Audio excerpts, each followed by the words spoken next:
नमस्ते, स्वागत है वाइब पर।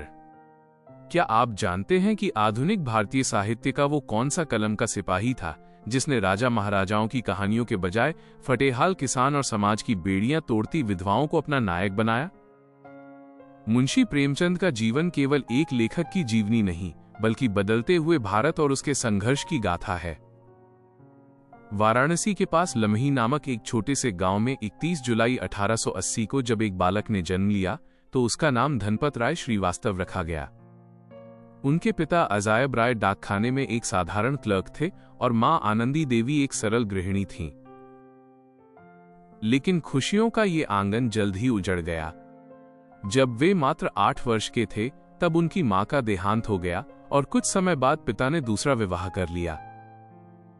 सौतेली मां का व्यवहार और घर की कड़वाहट ने प्रेमचंद के भीतर उस संवेदनशीलता को जन्म दिया जो आगे चलकर उनके लेखन की रीढ़ बनी। उनकी शिक्षा का सफर बेहद संघर्षपूर्ण रहा। उन्होंने अपनी प्रारंभिक शिक्षा एक मौलवी से फारसी और उर्दू में शुरू की। गरीबी का आलम यह था कि उनके पास पैरों में जूते तक नहीं थे और ट्यूशन पढ़ाकर वे अपना गुजारा करते थे। एक समय ऐसा भी आया जब उन्हें अपनी प्रिय पुस्तकें बेचकर पेट की आग बुझानी पड़ी। इन तमाम विषमताओं के बावजूद उन्होंने स्नातक की डिग्री हासिल की और शिक्षा विभाग में डिप्टी सब इंस्पेक्टर के पद तक पहुंचे। प्रेमचंद का निजी जीवन भी उथल पुथल से भरा रहा। उनका पहला विवाह 15 वर्ष की अल्पायु में ही हो गया था, जो पूरी तरह असफल रहा क्योंकि उनकी पहली पत्नी से उनके विचार नहीं मिलते थे।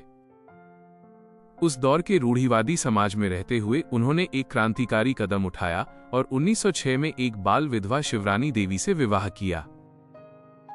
शिवरानी देवी न केवल उनकी जीवन संगिनी बनी, बल्कि उनके साहित्यिक और राजनैतिक जीवन में एक मजबूत स्तंभ की तरह खड़ी रहीं।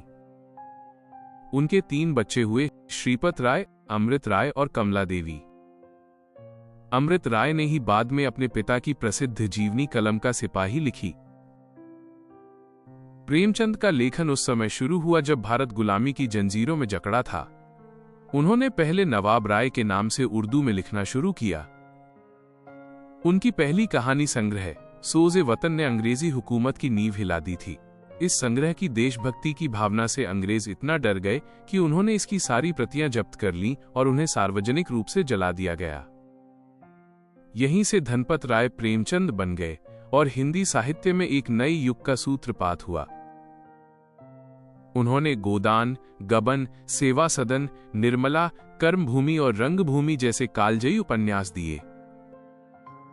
गोदान केवल एक उपन्यास नहीं, बल्कि भारतीय किसान की त्रासदी का महाकाव्य है। उनकी कफन, ईदगाह, नमक का दरोगा और पूस की रात जैसी कहानियां आज भी समाज के कड़वे सच को आईना दिखाती हैं। उन्होंने साहित्य को केवल मनोरंजन का साधन नहीं माना, बल्कि उसे राजनीति के आगे चलने वाली मशाल कहा। देश के प्रति उनका योगदान केवल शब्दों तक सीमित नहीं था। वे महात्मा गांधी के विचारों से अत्यधिक प्रभावित थे। गांधी जी के आह्वान पर उन्होंने अपनी सरकारी नौकरी से इस्तीफा दे दिया और पूरी तरह से लेखन और देश सेवा में जुट गए। उन्होंने हंस और जागरण जैसी पत्रिकाओं का संपादन किया ताकि वे जनता की आवाज को बुलंद कर सके। वे प्रगतिशील लेखक संघ के पहले अध्यक्ष बने और साहित्य को आम आदमी की समस्याओं से जोड़ा। प्रेमचंद का पूरा जीवन अभावों और बीमारियों से लड़ते हुए बीता, लेकिन उनकी कलम कभी नहीं रुकी। जलोदर जैसी गंभीर बीमारी से जूझते हुए 8 अक्टूबर 1936 को वाराणसी में इस महान कथाकार ने अपनी अंतिम सांस ली। वे अपने पीछे सादगी, आदर्श और यथार्थ का वो संगम छोड़ गए जो आज भी दुनिया भर के पाठकों को प्रेरणा देता है। वे मरकर भी अपनी कहानियों के किरदारों में आज भी जीवित हैं। हमें उम्मीद है कि मुंशी प्रेमचंद के जीवन का ये विश्लेषण आपको पसंद आया होगा। अगर आप भारतीय इतिहास और साहित्य की ऐसी ही गहराइयों को और करीब से जानना चाहते हैं तो इस वीडियो को लाइक करें और अपने दोस्तों के साथ साझा करें। हमारी इस ज्ञान की यात्रा का हिस्सा बनने के लिए वाइब चैनल को सब्सक्राइब जरूर करें। मिलते हैं अगले वीडियो में।